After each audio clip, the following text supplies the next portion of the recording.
నుంచి గెలిచాం, నువ్వు అనుకునే పార్టీ నుంచి కాదు. 10 ఏళ్లలో నేనేం చేశానో కుకట్పల్లి ప్రజలకు తెలుసు.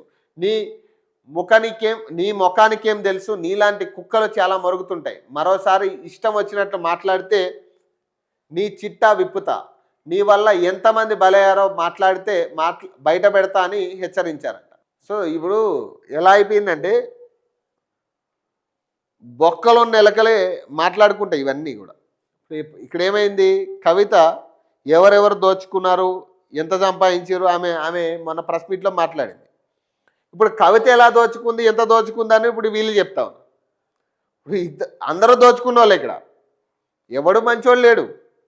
కాకపోతే ఏంటంటే ఇప్పుడు ఇప్పుడు బయటపడుతున్నాయి. ఇప్పుడు ప్రజలు చూస్తారు, ఓహో ఇంత దొంగలను మనం ఎన్నుకున్నదాన్ని.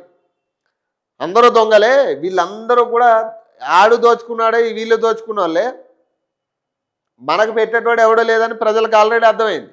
బీఆర్ఎస్ ఆధ్వర్యంలో విజయ్ దివస్ నిర్వహించడంపై జాగృతి అధ్యక్షురాలు కవిత విమర్శలు చేశారు. అధికారం కోల్పోయాక దీక్షా దివాసులు, విజయ దివాసులు, ఇది ఉద్యమాల గడ్డ, ప్రజలు అన్నీ గమనిస్తున్నారంటూ ఎక్స్లో కవిత పోస్ట్ చేశారు. దీనిపై నెటిజన్లు స్పందిస్తూ అధికారం పోయాక అన్నీ గుర్తొస్తాయని వ్యాఖ్యానించారట. ఇక అంతే కదా, మరి అధికారాలు పోయాకే కదా అన్నీ గుర్తొచ్చేది, ప్రజలు గుర్తొచ్చేది, ప్రజల సమస్యలు గుర్తొచ్చేది, అన్నీ గుర్తొచ్చేది అధికారం పోయాకే. అధికారం ఉన్నటువంటి ఏం కళ్ళు మూసుకుపోయి ఉంటాడు వాడు. అధికారంలో ఉన్నవాడికి ఏం కనపడ 5 సంవత్సరాలు, మళ్ళీ ఆడికి కూడా అధికారం పోయినాక మళ్ళీ ప్రజా సమస్యలన్నీ గుర్తొస్తాయి. అసలు సమస్యలు క్రియేట్ చేసిందంతా వీళ్ళే.